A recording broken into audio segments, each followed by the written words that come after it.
Je vous remercie, Monsieur le Directeur Général. Voici maintenant 2 pays où les équipes de reportage de Géopolis se sont rendues. En Guinée, tout d'abord, Jean-Yves Perrin, Philippe Pontoisy et Jean-Paul Fauré ont essayé de comprendre pourquoi le riz consommé est importé, notamment à Conakry, et quelle est l'autonomie alimentaire des villes par rapport aux campagnes.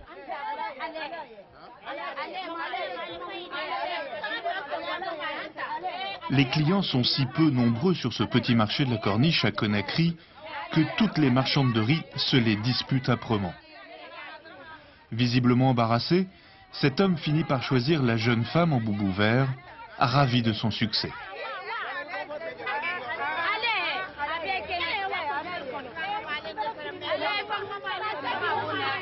Sur ce marché, on ne trouve que du riz produit en Guinée. C'est l'aliment préféré des Guinéens, mais il est cher, très cher. 900 à 1100 francs guinéens le kilo, environ 5 francs français, un gros tiers du salaire quotidien d'un ouvrier.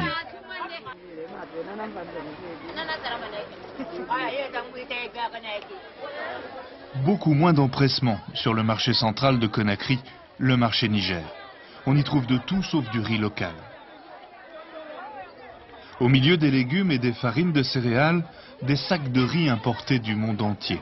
Vendus au détail ou par sac de 50 kilos, ce riz coûte vraiment moins cher que le riz local.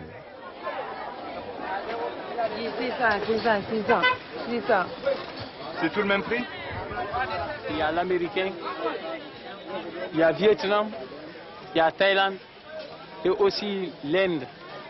Pourquoi vous ne vendez pas du riz local? Non, ça ne marche pas ici tellement. Oui. Et pourquoi ça ne marche pas? Ah, nous, on est habitués à ça, quoi. De revendre le riz importé. Ce jour-là, pas moins de 4 bateaux déchargeaient des sacs de riz sur les quais de Conakry. En 1994, la Guinée a importé 300 000 tonnes de riz, à peu près la moitié de ses besoins. En fait, la Guinée n'a pas toujours importé son riz. Au début des années 60, juste après l'indépendance, elle était autosuffisante et exportait même une partie de sa production vers les pays riverains. C'est la période où De Gaulle se brouille avec Sékou Touré, le président de la Première République. La période où l'aide française délaisse la Guinée pour arroser la Côte d'Ivoire. La période où Sékou Touré se tourne vers l'URSS. En quelques années, la production de riz s'écroule. Cette diminution est due à la politique d'étatisation du secteur de la production au cours de la Première République. Ça, c'est un premier aspect du problème. Le deuxième aspect du problème, le phénomène d'exode rural, qui a presque, disons, débarrassé, qui a fait perdre les zones rurales de jeunes valides qui sont tournés vers la ville, ont accru, disons, la consommation du riz importé. Une troisième raison également, c'est certainement dû au fait que la mise en marché du riz pose des problèmes, vu l'état général d'enclavement des zones rurales. Donc ce n'est pas effectivement, à mon avis, ce n'est pas effectivement toute la production agricole qui est drainée vers les zones de consommation. Pourtant, la Guinée est le pays au plus fort potentiel agricole de la région. Son surnom, le château d'eau de l'Afrique de l'Ouest. La saison des pluies dure 6 mois et même 10 mois en Guinée forestière.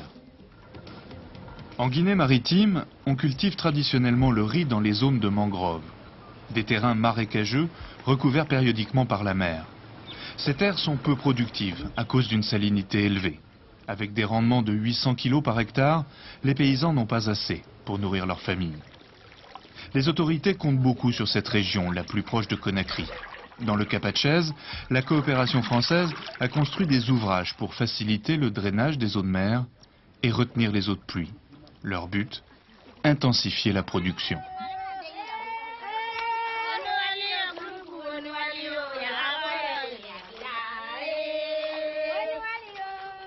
Sur les 250 hectares de l'expérience, les paysans, surtout les femmes, ont appris de nouvelles pratiques culturales, labour des terres inondables et repiquage du riz. Ils ont aussi appris à choisir des variétés plus productives. Une vingtaine de variétés ont été testées, 4 ont été retenues.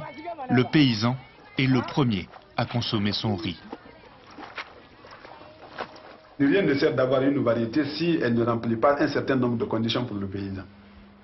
Il y a d'abord les qualités en matière de goût, il y a la consistance dans le ventre, il y a le gonflement de la marmite, parce que nous avons des variétés ici à Conakry qu'on appelle Tundebo en langue nationale, qui signifie une variété qui casse la marmite. Vous mettez peu, ça gonfle, donc ça a l'occasion de... Ça arrange mieux le producteur et le Guinéen qu'une variété que vous mettez qui n'est pas d'effet quand même de développement. Après 6 ans d'expérience, les rendements atteignent 2 à 3 tonnes par hectare. De quoi susciter l'intérêt des autres paysans du Cap-Hatchez. Il reste 7000 hectares cultivables. La coopération française, premier bailleur de fonds en Guinée, vient de remettre sur la table 21 millions de francs pour aménager 1000 hectares de plus. C'est le prix à payer pour développer une micro-région. Mais cette conception du développement n'est pas partagée par tous. La grande différence qui existe dans le type d'action que nous menons dans les dernières 20 années par rapport à ce qui se faisait auparavant, c'est que nous venons en essayant de discuter avec les intéressés, c'est-à-dire en ce qui nous concerne les paysans, et nous essayons de comprendre quels sont les besoins. Nous essayons même, en discutant avec eux, de leur faire voir plus clairement quels sont leurs besoins, de leur faire voir plus clairement comment ils pourraient les résoudre par eux-mêmes. Nous amenons simplement une voie technique pour les aider à résoudre leurs propres problèmes. C'est ça l'approche participative, et c'est là où il y a du succès. À la demande du gouvernement guinéen, la FAO a développé plusieurs projets dans le Fouta Djallon. Le Fouta Djallon, c'est le massif montagneux de la moyenne Guinée. Altitude 1200 mètres, 6 mois de pluie par an. Peuplé principalement de peuls, c'est d'abord une région d'élevage, où les animaux paissent en toute liberté dans les fonds de vallée, les bas-fonds. Ici, la richesse du paysan se mesure à la taille de son troupeau. Les éleveurs sont aussi des cultivateurs, toujours sur le mode extensif. Ils sèment à la volée du riz et du sorgho après avoir défriché les coteaux en y mettant le feu. Depuis 20 ans, devant la croissance démographique de la région, les paysans ont développé les cultures sur brûlis, accentuant le ravinement et l'érosion, appauvrissant les sols. Alors, la FAO a souhaité stimuler la culture des bas-fonds pour préserver les coteaux. Ça fait 5 ans que je cultive ici. Avant, j'étais sur cette montagne là-bas. Et puis sur celle-là aussi. Il fallait tout travailler à la daba, à la houe. Maintenant, c'est plus facile. Mais pas de culture des bas-fonds sans maîtrise de l'eau. À Botobofel, l'eau vient de la montagne, par 7 km de canalisation. L'irrigation permet de faire 3 cultures par an sur la même parcelle. Pommes de terre, riz, puis culture maraîchère. Seule une centaine de familles bénéficient du projet, il ne couvre que 30 hectares. Cette année, Mamadouba fera la soudure entre 2 récoltes. Il n'aura pas besoin d'acheter du riz importé pour nourrir sa famille, une chose impensable auparavant. Combien de personnes, combien de bouches à nourrir? 17. De plus, il pourra rembourser les emprunts qu'il a fait il y a 4 mois pour acheter des engrais. Leur utilisation est grévée par le coût du crédit, 30% par an pour les paysans. À ce prix, les paysans n'ont pas les moyens d'investir, d'agrandir les périmètres, d'installer de nouvelles familles.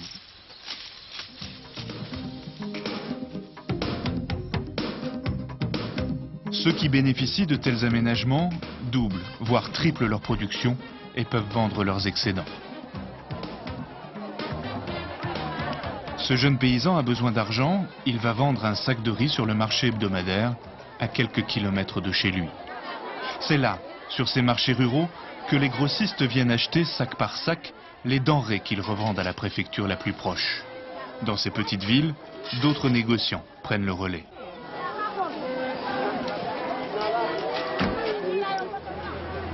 Ils remplissent des camions, des camionnettes, des taxis pour acheminer leur cargaison vers les grandes villes. Le parcours d'un sac de riz ressemble à un périple au long cours, rythmé par les pannes et les barrages de contrôle, où le billet de 1000 francs guinéens est le meilleur passeport.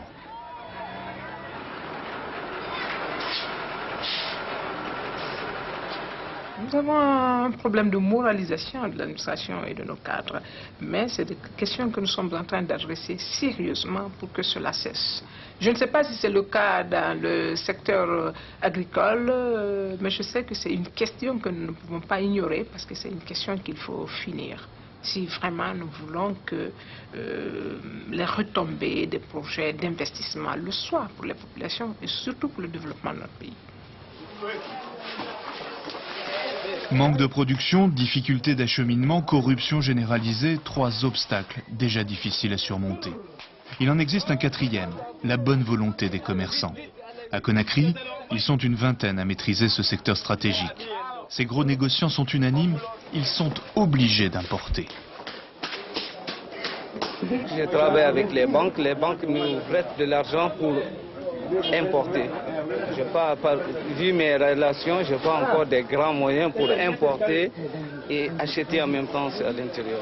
Vous préférez importer qu'acheter à l'intérieur? Moi, je préfère encourager les paysans à acheter à l'intérieur, mais je n'ai pas assez de moyens. Car les banques, généralement des filiales de banques étrangères, leur prêtent de l'argent à des taux d'intérêt de 40 à 45% par an. Pour acheter à l'intérieur du pays, les négociants doivent emprunter pendant 6 mois pour financer les travaux des champs jusqu'à la récolte. Pour importer, ils empruntent pendant 1 mois seulement. Avec un crédit si cher, la durée d'emprunt fait vite la différence. Autre argument développé par les plus gros négociants, l'absence totale d'organisation des marchés. Sans structure de collecte et de commercialisation, le riz local sera toujours trop cher. Sans ces commerçants, on voit mal comment la Guinée peut limiter ses importations. Le 1,5 million d'habitants de Conakry, capitale en pleine expansion démographique, continuera pendant quelques années encore d'être nourri par son port. Question de stabilité.